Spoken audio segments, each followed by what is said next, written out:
Texas, obviously, I mean, we had the midterm election, but that didn't introduce any bills. Our 88th session doesn't start till January 10th. And so I guess the way we roll in Texas is that we vote, and then, the proposals for changes in tax and other things happen, once the session starts. I think we'll actually start seeing some bills. I think November 14th is the first day that members can start filing bills for the session. So we do not currently have any bills on the table for voters to even consider at this point. But we're in a really different position probably than most states, because we're actually projecting a $25 to $30 billion surplus. And, that really is coming from sales tax as well as your oil and gas severance taxes. And so most likely we're not considering tax increases or rate increases. So quite the opposite.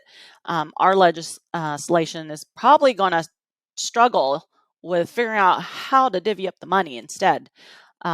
So given that, right, other things that might be on the table, as opposed to kind of what you guys are talking about in Colorado, to increase taxes across the board, we're probably going to look at potentially property tax reductions, relief for homeowners, because our property taxes are skyrocketing because of our increase in appraisals.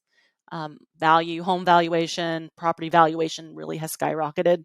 So that I'm pretty sure there will be property tax relief measures being introduced in our session this year. I guess in other taxes, usually sales tax does pop up, and in probably recent sessions, generally somebody introduces a bill on taxing professional services because people don't understand the impact, but they seem to kind of roll that into the bills one way or another. I'm not sure we'll see something like that this year, just because of our fiscal state of a surplus. So we're really not looking to increase any taxes or services for that matter.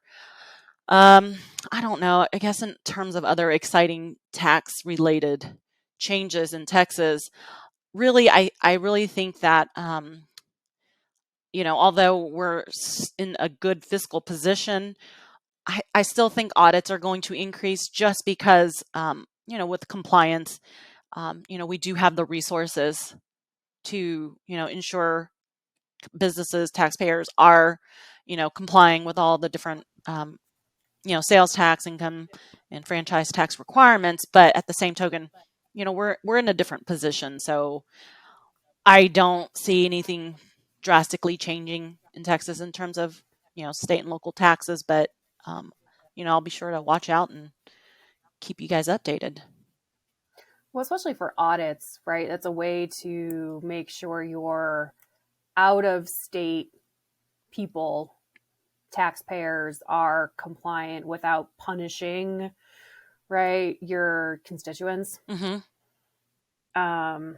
So, another way for Texas, they did the overhaul, or this, in theory, clarification of their services sourcing for franchise tax purposes, which just made it even more confusing of where all of the buckets fall. And Stacey and I had a conversation about that yesterday.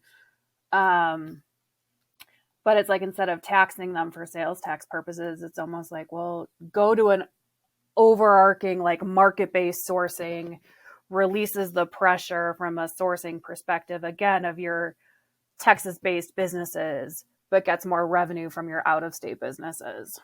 Yeah, and I think that speaks to policy too, right? As opposed to really pushing for revenue increases. So I definitely think we'll see things like that being introduced. Actually, and I forgot, there's, we had a lot of changes in the last year regarding sourcing.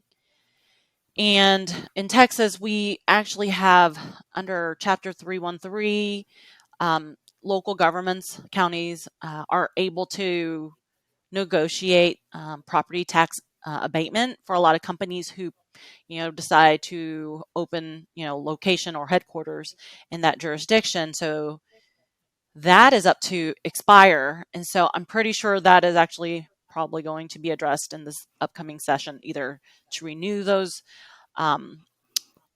contracts or agreements that these local governments are able to go into with companies looking to expand or, operate, because I guess the political, and I know we don't talk about politics here at Saltovations, but I mean, the political issue here is that with the different sourcing changes, the key thing here is in Texas, we do intrastate sourcing differently from interstate sourcing.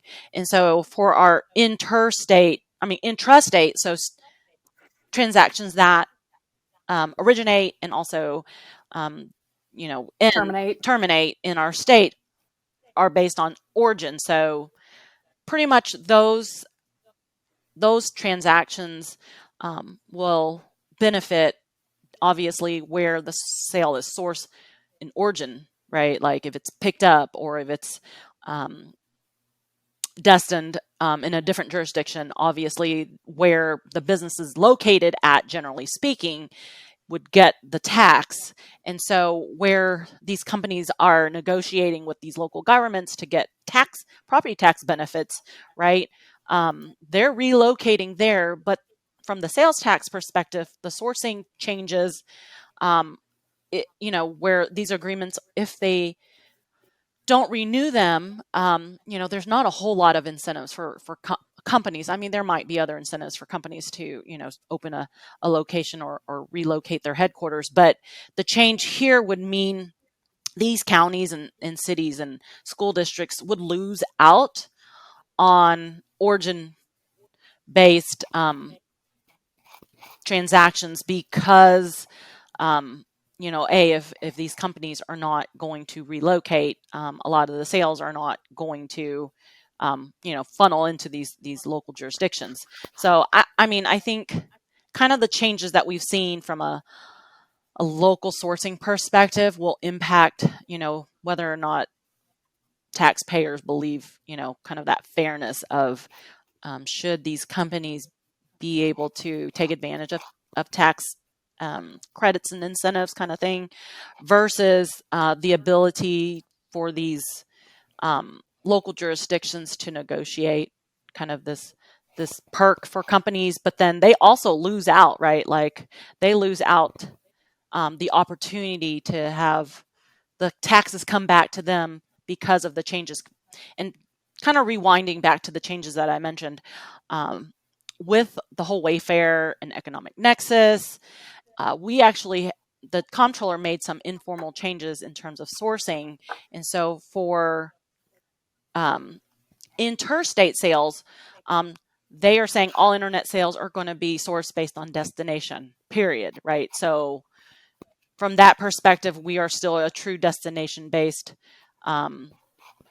state when it comes to interstate sales. However, what those changes also mean is that from kind of the online presence, even if you're not selling from outside the state, it will still be destination-based sourcing. So those kind of nuances really will impact how much these local jurisdictions will be entitled to from a local sales tax perspective. But I do think some of that stuff will come up in terms of, proposing changes to, the impact of those Chapter 313 agreements, as well as sourcing rules for internet, as well as, some of the local allocation. So I think that's going to be kind of a big tax topic. So definitely I'll give you guys an update on that. Something to watch out for Mm-hmm. sure.